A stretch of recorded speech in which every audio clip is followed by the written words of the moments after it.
Tea is an எமோஷன்னு சொல்லுவாங்க. ஆனால் எனக்கு டீ கடை தாங்க பெரிய எமோஷனே. ஆனால் 4 வடை 2 டீ அப்படின்னு சொல்லிட்டு போய் உட்காந்துன்னு அந்த ஆறின டீவை வந்து இன்னும் ஒரு 1/2 மணி நேரம் ஆற வச்சு அது ஆறாத மாதிரி ஒரு ரியாக்ஷன் கொடுத்துட்டு ஒரு 1/2 மணி நேரம் ஊட்டின்னு இருப்பேங்க. அதுக்கப்புறம் என் கதை உங்கள் கதை வாழ்க்கை கதை அப்படி இப்படின்னு பேசி உள்ளூர் கதையிலேருந்து உலக கதை வரைக்கும் பேசி முடிச்சுவோங்க. அப்படியே ஒன்றுமே நடக்காத மாதிரி ஒரு மயான அமைதியை கிளப்பிக்கிட்டு நம்மளை சுற்றி என்னடா நடக்குதுன்னு ஒரு வேடிக்கையை போட்டோம்னா அன்றைக்கி பொழுது போயிடும். சரிடா கிளம்பலாம் நாங்களே முடிவெடுத்து அப்படியே மணியை பார்த்தோம்னா 1/2 நாள் அங்கேயே முடிஞ்சிருக்கும். ஆனால் அப்போ தான் போய் உட்காந்த மாதிரி இருக்கும்.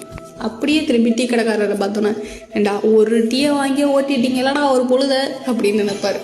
ஏஞ்சி ரைட்டா மாப்பிள்ள அண்ணன்ட்ட கணக்கு சொல்லிட்டு வந்துரு நாளைக்கு பார்த்துக்கலாம் அப்படின்னு அங்கேருந்து அழகாக கிளம்பிடுவோம். இதனால தான் சொல்கிறேன் டீ கடை is a big emotion for me. உங்களுக்கு டீ கடை எப்படி, நீங்கள் என்ன ஃபீல் பண்ணுறீங்கன்றதை மறக்காம கமெண்ட்டில் ஷேர் பண்ணுங்கள்.